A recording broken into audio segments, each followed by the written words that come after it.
Hello, my name is Michael VanSuch, and today I will be discussing laryngeal mask airways, also known as LMA. So, a couple of objectives to get started. We're going to go over what an LMA is exactly and its use in the OR, some indications, contraindications, and limitations of the LMA, as well as different variations that have been created over the years.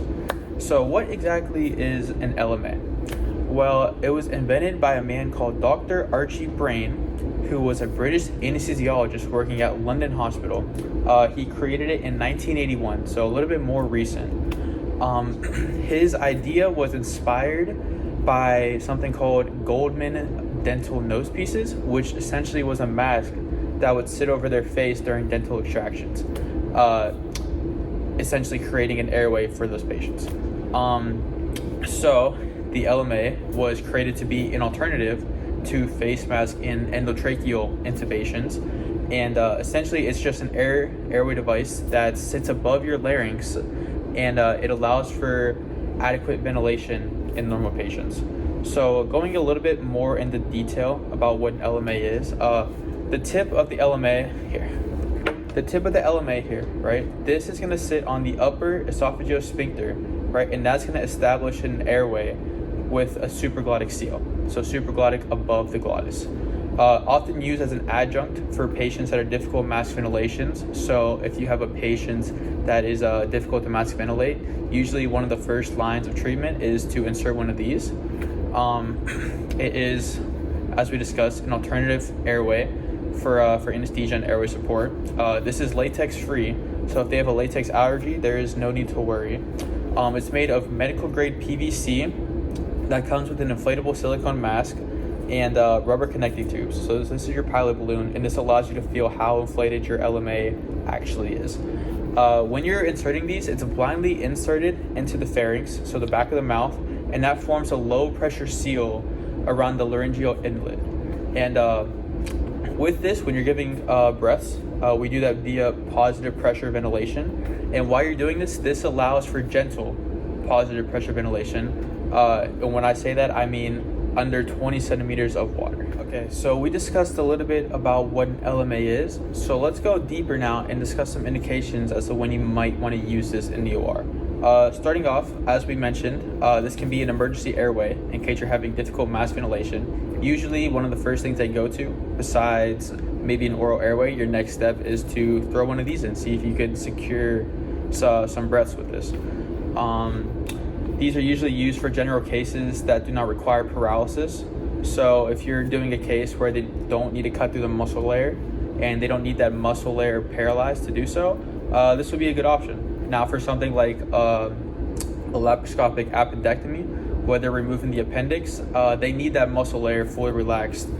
And when doing that does not allow your patient to breathe. When we're using LMAs, we want the patient to be spontaneously ventilating. When you think of LMA, you want to think of spontaneously ventilating patient. So when they're doing something like a lap appy, right?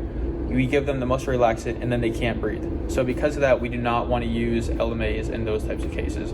LMAs, they could also help facilitate endotracheal intubation. So there are some variations of this LMA here where once you insert the LMA and generate that unsecured airway, generating breaths, you can also insert an endotracheal tube through this PPC right here and essentially help intubate a difficult airway patient.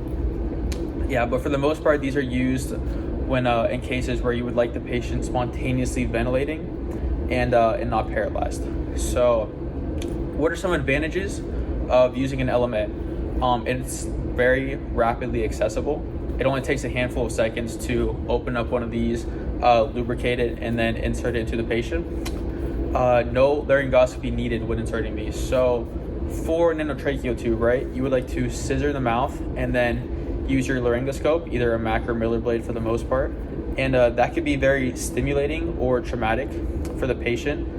Usually chipped teeth and cut lips are associated with laryngoscopy. For this, that does not happen. There's multiple ways to insert it, as we'll go over later, but you simply open the mouth, insert it, and it is much less traumatizing and stimulating than laryngoscopy.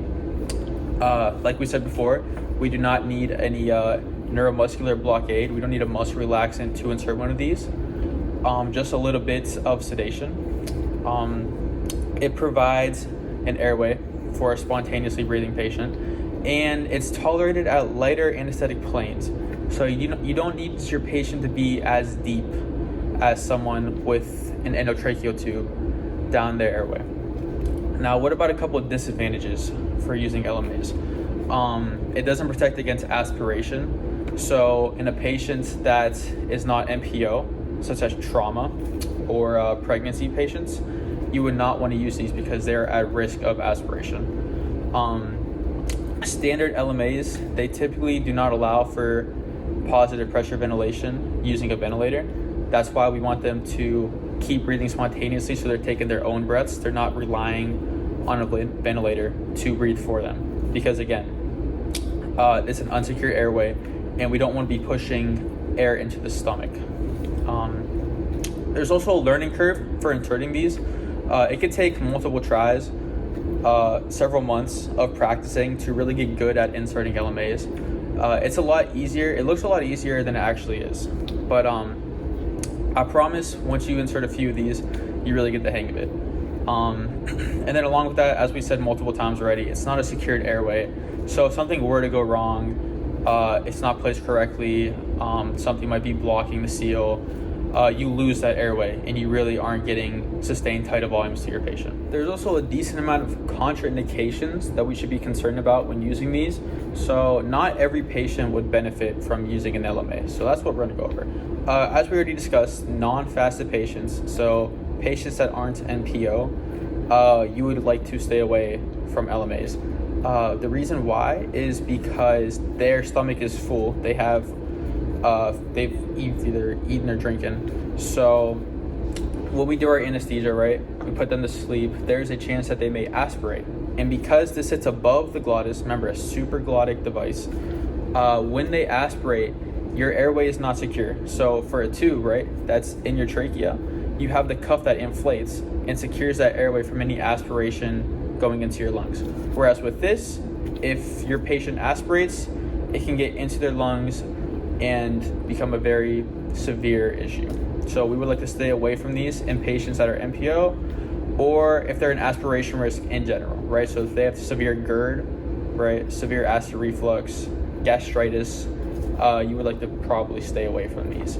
Morbidly obese patients, they're also at an increased risk for aspiration, and they just have a harder time breathing in general, right? Especially when we put them to sleep. They're usually in a supine position, and they have with gravity associated, they have a lot of mass going onto their lungs, and because of that, it's harder for the lungs to expand, to inflate and deflate, and their drive to breathe is much harder than a normal patient. So because of that, you would also like to stay away from these.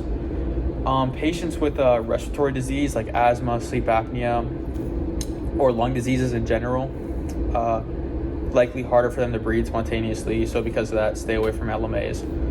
Any upper airway pathology, so if they have any lesions, any tumors, anything like that, essentially anything that prevents them from having a normal oropharynx, a normally developed oropharynx. So the way that LMAs have been functioned or created was designed to fit the oropharynx of a normal patient, right? So if they have an abnormally formed oropharynx, this won't sit properly in the patient's mouth and it won't give you a secured seal, much of a seal. So there'll be a massive leak and you won't really be getting sustained tidal volumes to your patient. The last reason you might not want to use an LMA is simply patient position. Now, supine usually is okay. Lateral, it's usually patient preference, surgeon preference, preference of the anesthesiologist. Prone, you have to think about it, right? So if your patient's prone, you can't really see the LMA, right? So you don't have much access to it either. So if that seal does become dislodged, right, and then you're not getting adequate tidal volumes to your patient, it becomes an issue because you can't really reach down since they're head down and fix that. So we would also like to stay away from LMAs in specific patient positions. Okay, we're gonna go over LMA insertion, so how to insert an LMA, but before we do that, I would like to quickly review the sizing of LMAs, as some people may not be familiar with it. So LMA sizes are usually from 1 to 6, right? 1 being the smallest, so that's usually for neonates or infants up to 5 kilograms. 1.5 for infants, about 5 to 10 kilograms.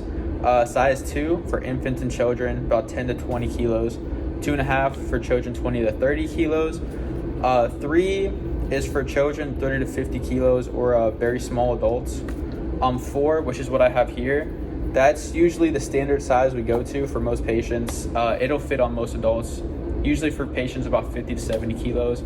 5 is for your bigger patients, so adults about 70 to 100 kilos. And then 6 is for your really large, abnormal, either very tall, very obese patients over 100 kilograms. So with that, let's go into LMA insertion, how to insert an LMA. So when you're starting off, you want to do a normal induction, right? So when you're setting up, you want to check your LMA cuff, right? So you would get your syringe, check to make sure there's no leak or anything in your LMA. So you want to inflate it, make sure it's all good. Also deflate it, make sure there's no leak there. Pre-oxygenate the patient as normal. Give your induction medications. Usually Versed is given in pre-op. Fentanyl for most cases. Lidocaine to numb up your vein for when you're giving propofol, which is what's going to put them to sleep. And as we said before, we're not giving a paralytic usually when giving an LMA. So once your patient goes to sleep, you would like to check your bag mask ventilation, make sure you can ventilate the patient, and then get your patient in a good sniffing position, and that's going to prepare us to insert this LMA. So when you're doing that, there's usually 2 specific ways that people like to insert these. The first one is you could use a tongue depressor to flatten the tongue, and then simply just follow that to insert the LMA.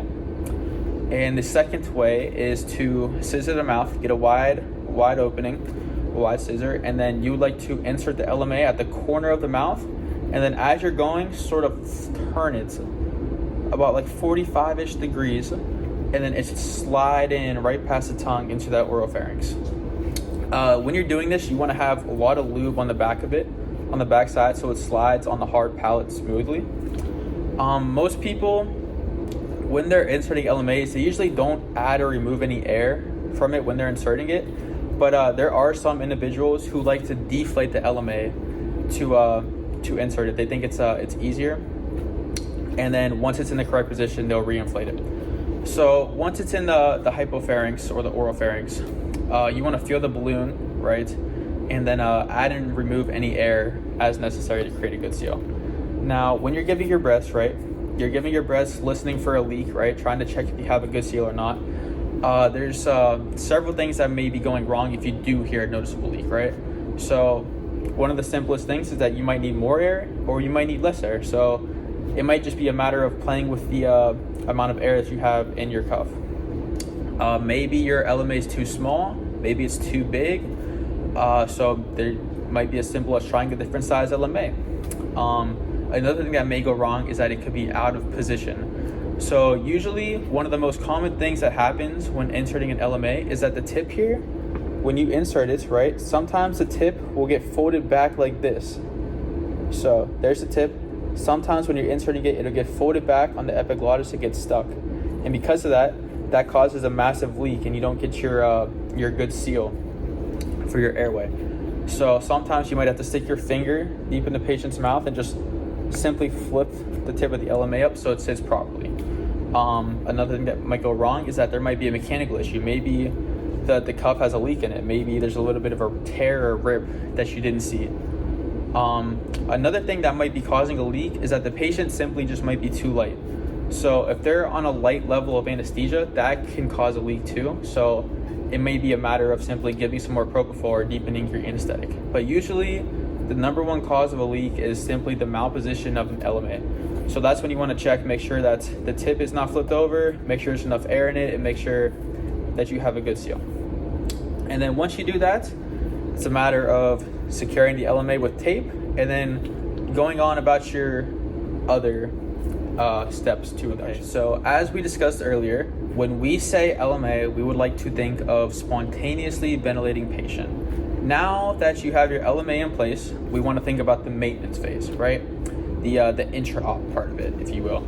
So our LMA is in, and now we want to place the patient either on bag mode, so they're spontaneously ventilating, or PSV Pro.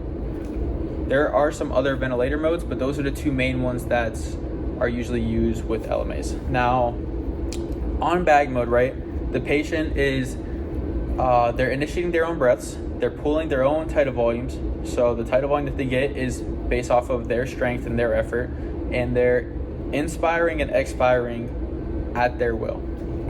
Now, with PSV Pro, they are on a ventilator mode, and we said before that is bad. We usually don't want the patient on a ventilator setting when using LMAs, but PSV Pro is a little bit different. Now, what that does is the patient's still initiating their own breath, right? But maybe let's say they're a little bit weak, right? Their tidal volumes on bag mode, they're a little bit weak. They're not pulling very good tidal volumes, but they're still initiating that breath.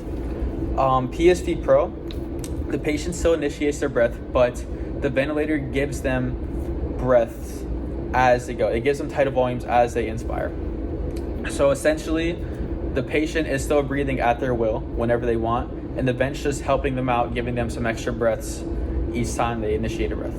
Now, PSV Pro is also nice because if the patient's a little bit too deep on their anesthetic, they'll be apneic. They won't be breathing at all. They won't be initiating any breath. Their drive to breathe won't be existent. So PSV Pro has a backup setting called SIMV.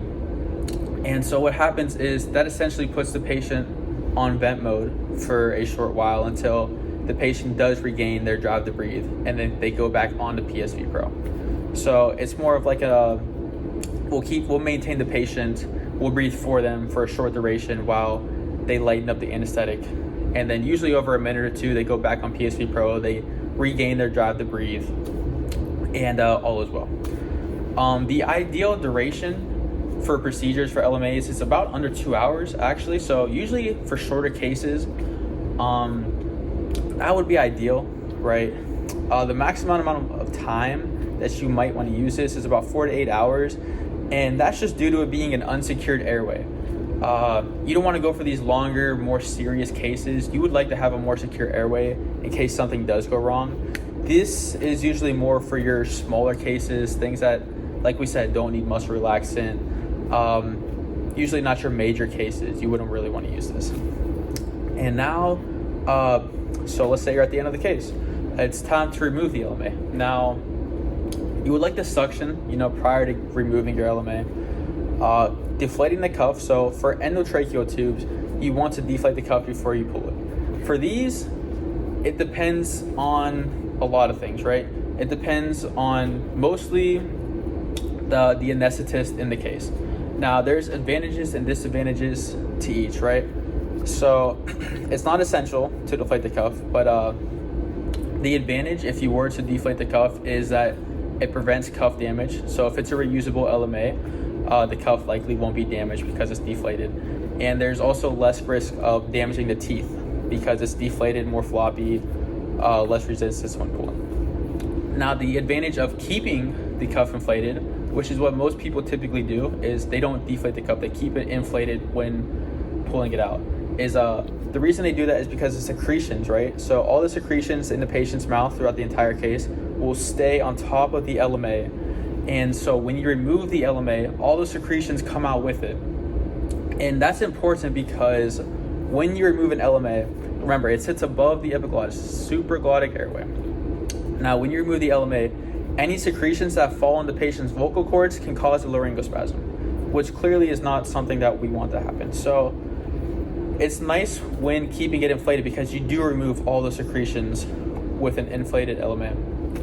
Now, when you're removing it, the patient can also be awake and they can be deep. So when they're deep, there's a much higher chance of that laryngospasm occurring. So it's just, you really want to be careful removing it safely, removing it with secretions, and getting a good suction to make sure that none of those secretions fall on the vocal cords and cause a laryngospasm. Typically, when we're doing this emergence and pulling it, we don't usually use not always, but usually we don't use soft bite block for LMAs. That's just because the tube it's made out of is really thick and really hard to bite down. And remember, the main reason we use bite blocks is to prevent negative pressure pulmonary edema. So if the patient can't really bite down on this, there's a very low chance of that occurring. Now, a patient demographic that we may really want to use a bite block still, even with an LMA, is young males. And that's simply because when waking up from anesthesia, young males tend to bite down with a lot of force really hard when they're waking up. And even though it's a really strong, rigid tube, they could still bite down and close that seal, causing their negative pressure pulmonary edema. So to prevent that, we usually do use soft bite blocks, especially for that patient population. Okay, now for the majority of the video, you've seen this standard, typical LMA, size 4, something you'll see a lot in the operating room, but I would like to go over some of the variations of LMAs. Now, there are a lot of different variations that people have invented, but I do have a few here that I would like to show you. Now, the first one is called a fast track LMA, and as you can see, it's made out of metal, right? And it's a very acute angle, about 90 degrees there, and it has a few special features. So the main reason you might want to use this instead of a standard LMA like this one is because it's mainly used as a rescue airway and an assistant to fiber optic intubation, usually for when intubation is difficult or hazardous or unsuccessful on the first couple attempts. Now, it can also be used for bronchoscopy patients, being awake or asleep. As we said, it's metal, so it's a lot easier to insert an endotracheal tube with a very rigid metal tube.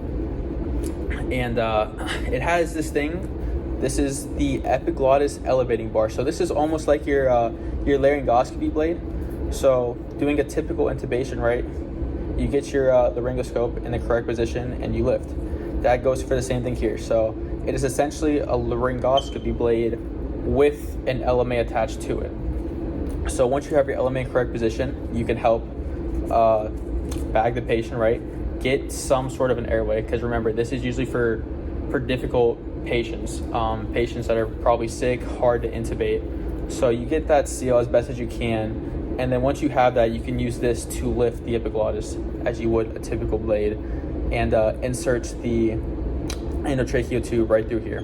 Now, it is mainly for difficult airway management, so usually severe cases, so you won't use this much, but it's difficult to properly use. Not many people can use it properly, and because of that, most people just stay away from it in general. Now, something else I have here is called a hook gas air cue LMA. Now, this is a little bit more like the standard one that we've been talking about. It's a lot more rigid than your normal LMA. It's a lot harder for the tip to bend, right? So a lot more rigid here, whereas the green one that we were talking about flips easily like that, right? See, not much pressure at all. This, a lot more pressure to put down, a lot tougher to bend. So because of that, the tip really won't bend back as easy. And as we said before, that's one of the main issues when placing LMAs, is that when you insert it, the tip does fold back and you don't get a secure airway, or I'm sorry, a very secure seal, as I should say. But yeah, so harder for the tip to be blocked by the epiglottis, and because of its really wide tube here, very wide tube, very strong, rigid tube, it can also be used for endotracheal intubation in severe cases.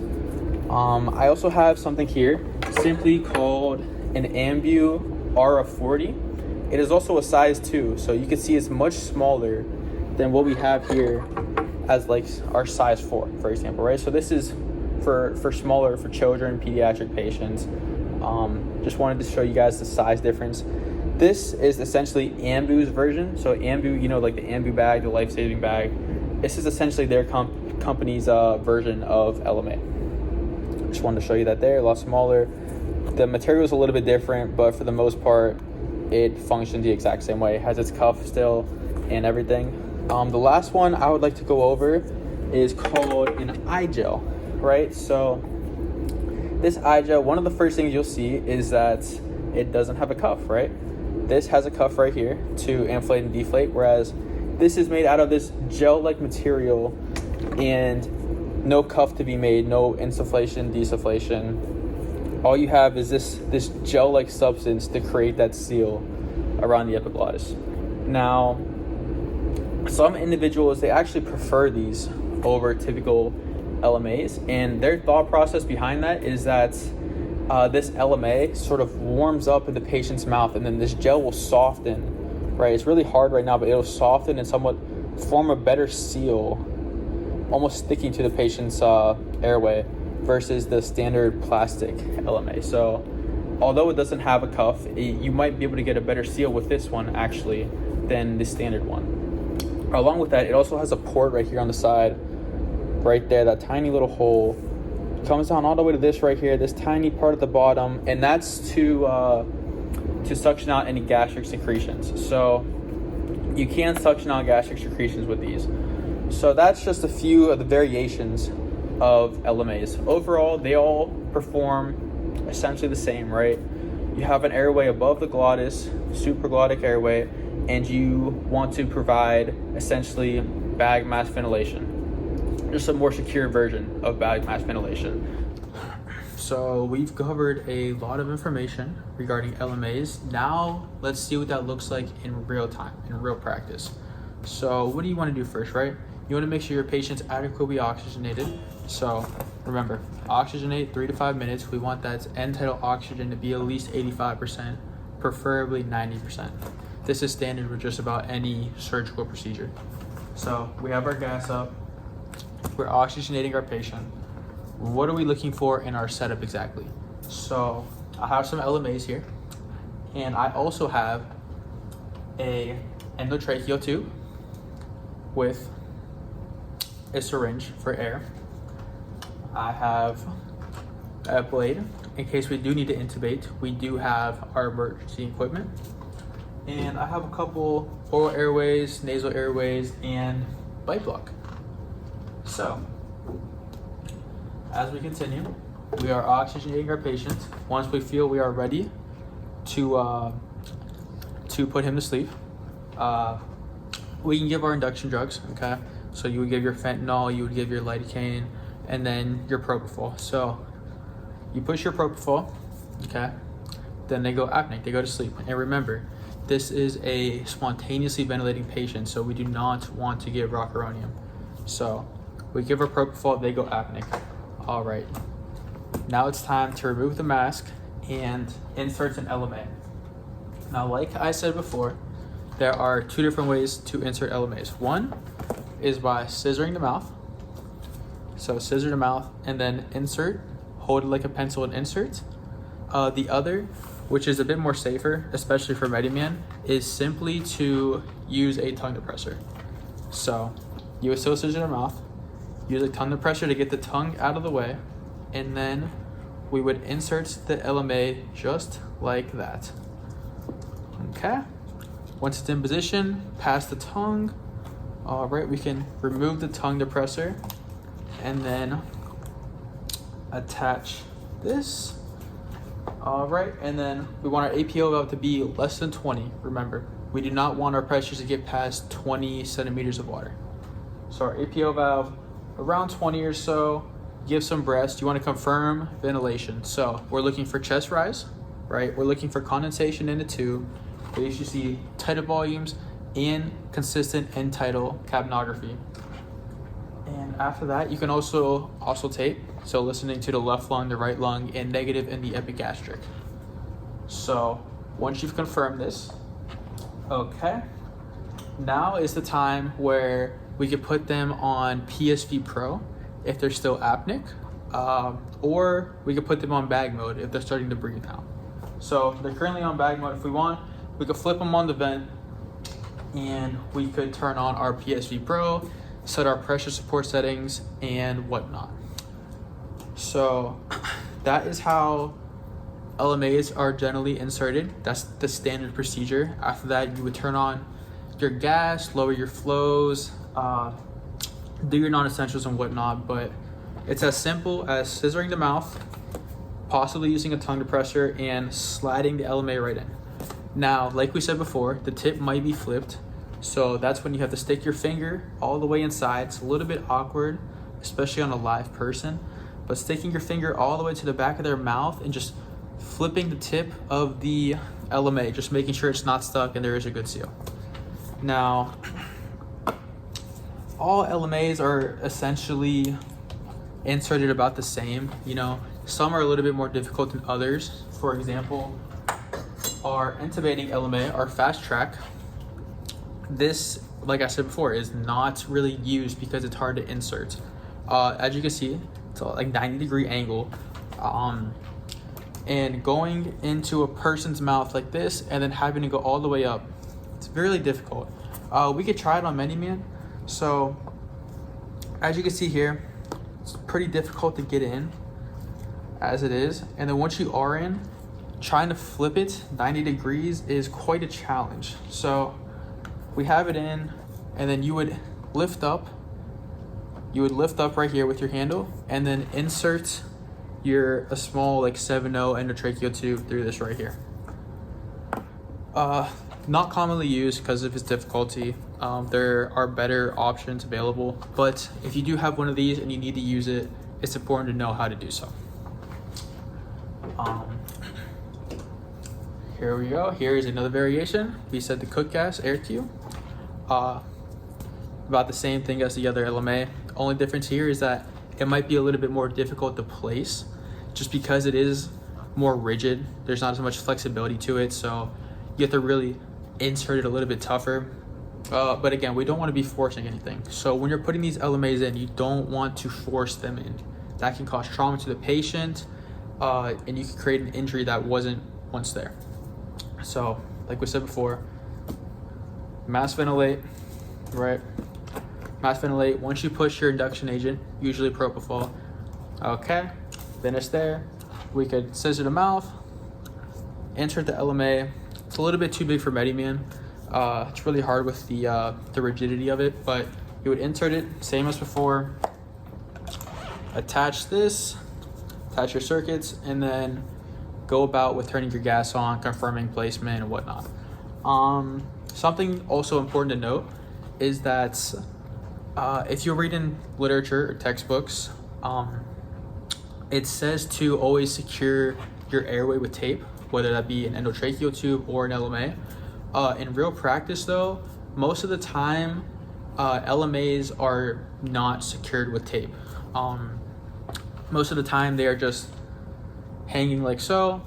And the reason for not really using tape is because, like we said before, sometimes you have to mess around with the LMA. Sometimes you can have a good seal, and then 20 minutes later, you could have a leak. So really having tape there doesn't do much because you could have a leak regardless. So some people think it's more important to not have tape so that if you do need to fix it, you have the flexibility to do so simply by just adjusting here or there. You don't have the tape that to take on and off and then keep adjusting as such. The last one we have here is the iGel. Now remember, for the other ones, we have our cuff. So if there is a leak, we can inflate it, we can deflate it, we can adjust it according to such, according to what we hear, according to what we see. Remember this right here, the iGel, no cuff. Simply uses its gel-like substance to create that seal. Now, standard practice, remember, good sniffing position, want to scissor the mouth, and then if you're not using a tongue depressor, you would like to go more towards the corner of the mouth and then flip as you're inserting. So towards the corner of the mouth, like such, and then insert it. And then these are a little bit easier for patients with smaller mouth openings, just because in general, it is a smaller LMA. But same exact procedure, you would attach it to your circuits and then follow the steps afterwards as if it were a tube. Just remember, you want to keep them either on bag mode or PSV Pro. You don't want them to be paralyzed. But if for some reason an emergency does happen, could be for multiple reasons, they don't start breathing, maybe you just can't get a good seal, maybe the surgeon does mess up and then we do have to convert, paralyze, and then go from there. it is always important to have a backup airway, which is your endotracheal tube here. Also have your ambu bag in the room, and follow standard procedures. Now, one thing that is important to mention, there is a lot of friction when you're inserting these, so it is important to, as we said before, you would like to put lubricant on the back of your LMA, and that's simply just to help you slide on that hard pallet and correctly go into position. It just makes things a lot easier. There's a lot less friction. It's inserted a lot smoother. Okay, so how would we go about emergence or extubation of an LMA? Now, like we said before, there's a few different ways to do it. There's a few different ways to do anesthesia as a whole. Lots of different ways to do things. So LMAs, there's really, again, two main ways for emergence. The first is to pull the LMA deep, and the second is to pull the LMA awake. Now, when you're pulling deep, right? So currently I have my flows at 1 liter per minute of medical air and 1 liter per minute of oxygen. But pulling your LMA deep, you want to make sure that they're having adequate tidal volumes. They are strong enough to breathe on their own. Your gas should be at around 1 Mach. That's what makes it a deep extubation, because they are deep. But after that, you want to make sure your vitals are okay, everything's good, your patient's stable, again, controlling their own breaths. And so, like we said before, usually we don't suction before pulling out the LMA, and that's so that we can pull out all those secretions as the LMA is being removed. Now, doing a deep extubation, right? Turn our gas off, right? We want to go to 100% oxygen. We should still be at around 1 Mach. But once you feel comfortable doing so, you simply just pull it out, and then you'll see all the secretions come out with the LMA on top here. Then after that, you could do a quick suction right there, get out any excess secretions, and then put your mask on. Now, when doing a deep extubation like that, there's a few things you need to consider. One being stage 2 anesthesia. So like we said, we put them deep at 1 Mach. Now, stage 2 anesthesia, they're very excitatory. There's a lot of things that can go wrong. They can laryngospasm, they could stop breathing, they can have a lot of excitatory reactions to it. So after you pull the LMA and you suction, you don't want anyone to touch the patient. Even the slightest movement could send your patient into a laryngospasm, and then you have a respiratory issue on your hands. So if you're pulling it deep, make sure that you suction quickly, and then as the gas wears off, as your flows are up, gas is wearing off, you want to make sure that nothing touches the patient, nothing in the patient's mouth, nobody's really moving the patients. You don't want to cause anything cause laryngospasm. And one of the ways that happens is secretions in their throat. If any of the secretions fall in the vocal cords, they will start to spasm, and that's what can cause that. Now, that's probably the main thing to consider when doing a deep extubation for LMAs. If you're worried at all, no one's going to yell at you for doing an awake extubation. That's usually the safe way to do things. There are, of course, exceptions to certain surgeries, but we don't need to get into that right now. For the most part, extubating your patient awake is the safest thing to do. Now, let's say we have our LMA, right? LMA is back in, and we'd rather do an awake extubation. We don't want to pull them deep and then have to worry about any potential issues that come across. So, very similar to an endotracheal tube extubation, right?